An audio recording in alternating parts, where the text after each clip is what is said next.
Good morning, children.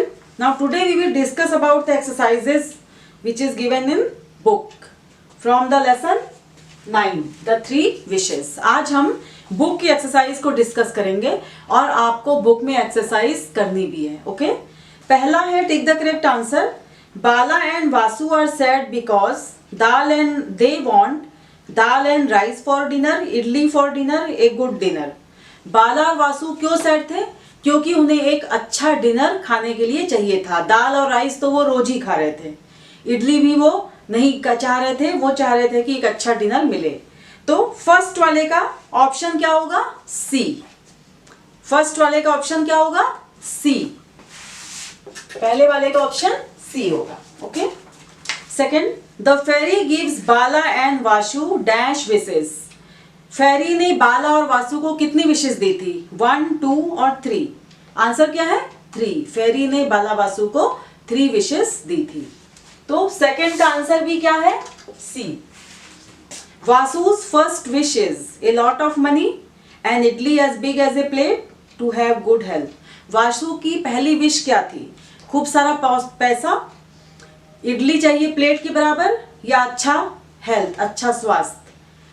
आपने पढ़ा होगा लेसन में, वासु ने जब ऐसे ही किचन में गई, उसने पहले क्या, भूख लगी थी उसे, तो उसने बोला कि मुझे इडली इस प्लेट के बराबर चाहिए. ओके, तो इसका करेक्ट आंसर क्या है? B. An idli as big as a plate. तो third answer is B.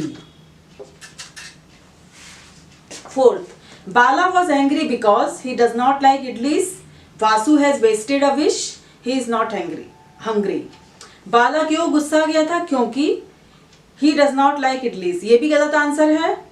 He is not hungry, ये भी गलत आंसर है. Vasu has wasted a wish. Bala इसलिए गुस्सा गया था क्योंकि वासु ने इच्छा जताई थी कि मुझे एक इडली खाने को मिल जाए, तो उसने एक विश बर्बाद कर दी थी. ठीक है, तो इसका आंसर क्या होगा? Bala was angry because Vasu has wasted a wish. तो फोर्थ वाले का आंसर भी क्या होगा? B. Okay, now page number 101. Okay, it is given in page 100 page में है. अब हम 101 पेज में आते हैं, बी पार्ट में. Look at the given pictures. Write a sentence from the story to describe each picture. One has been done for you. अब यहाँ पे पिक्चर दी हुई है, इस पिक्चर का सेंटेंस हमें इसी स्टोरी से ढूंढ के लिखना है. ओके, ये एक तरह से स्टोरी है पिक्चर के रूप में. तो पहला क्या है? देखिए, बाला और वासु दोनों उदास बैठे हैं, तो इन्होंने पहला करके बता दिया है, बाला एंड वासु आर सैड. ठीक है. अब देखो दूसरे पिक्चर में बाला और वासु यहाँ पे हैं और फेरी आ गई है इन लोग को 3 विशेष देने के लिए. ठीक है, तो सेकंड पिक्चर के आगे हम क्या लिखेंगे? The fairy gives Bala and Vasu 3 wishes. The fairy gives Bala and Vasu 3 wishes.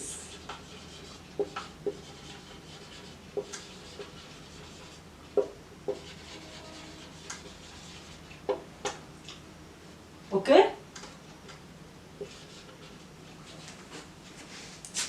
Now page number 102. अब देखिए, दिस इज द पिक्चर. ये पिक्चर है. देखिए इसके बाद क्या होता है? 3 विशेष देती है.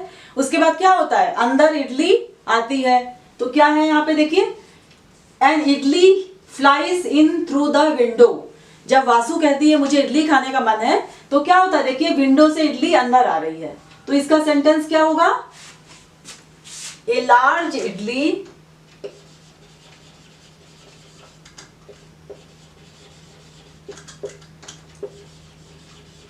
Flies in through the window.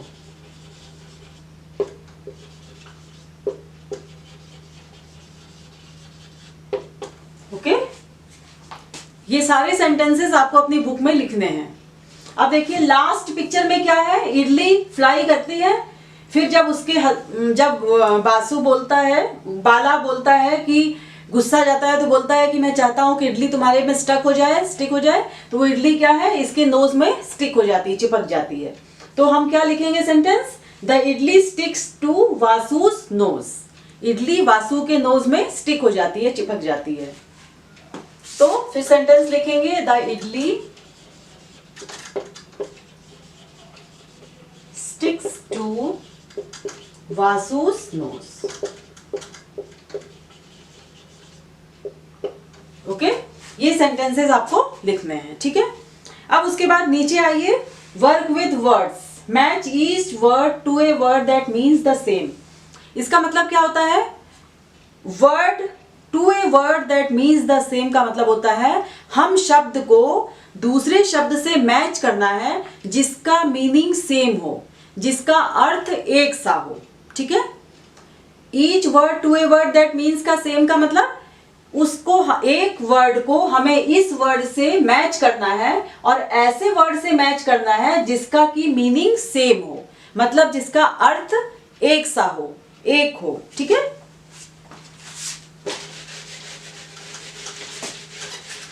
अब देखिए फर्स्ट वर्ड है करेक्ट। करेक्ट का इन्होंने ऑलरेडी किया हुआ है राइट। करेक्ट का सेम मीनिंग क्या होता है? राइट, RIGHT, राइट, ठीक है। सेकेंड है लिटिल। अब लिटिल का मतलब होता है छोटा, ठीक है। अब इसके बगल में देखिए क्या क्या दिए हुए हैं। पहला दिया हुआ है से का मतलब होता है कहना। टू का मतलब होता है भी। स्मॉल का मतलब होता है छोटा।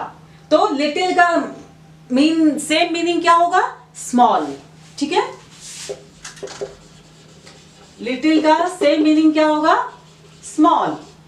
आप लोग बुक में मैच करेंगे, मैं आपको अभी मीनिंग सेम मीनिंग बता रही हूं। बुक में आप लोग जैसे जैसे दिया है वैसे वैसे मैच करेंगे, ठीक है। अब थर्ड है ए लॉट। ए लॉट माने ढेर सारा, मच, बहुत सारा। तो देखिए मच कहाँ है? MUCH, much. मच मतलब काफी सारा, ए लॉट मतलब भी काफी सारा, ठीक है। थर्ड ए लॉट का सेम मीनिंग क्या होगा? मच। अब देखिए फोर्थ का मतलब ऑल्सो है। फोर्थ ऑल्सो का मतलब होता है भी। अब देखिए से का मतलब कहना, टू का मतलब भी होता है। तो ऑल्सो का सेम मीनिंग क्या होगा? टू, TOO, ठीक है। ऑल्सो का सेम मीनिंग हो गया टू। अब लास्ट है SPEAK, स्पीक। स्पीक मतलब बोलना, ठीक है। अब स्पीक मतलब बोलना, कहना या जो भी है। तो देखिए स्पीक का सेम मीनिंग क्या होगा? से, SAY, से मतलब कहना, बोलना। तो स्पीक का सेम मीनिंग है से। ओके चिल्ड्रन, मैं आपको इसका सही सही मीनिंग बता दी हूं, लेकिन बुक में आपको मैचिंग करना है, ठीक है। जैसे करेक्ट का बी है सही, इसी जैसे करेक्ट का बी सही है, तो टू का कौन सा सही होगा? डी सही है, ठीक है। और थ्री का ए लॉट मतलब मच, तो थ्री का ई सही है, ठीक है। ऑल्सो का मतलब टू, तो इसका सी सही है। और फिफ्थ में स्पीक। स्पीक का मतलब से, तो इसका ए सही है, ठीक है। आपको इस तरह से इसको इससे मैच करना है। ओके चिल्ड्रन, ये एक्सरसाइजेस आपको अपनी बुक में लिखनी है। Okay, now this much for today's class. Till then, stay safe, stay at home, keep on learning. Thank you children.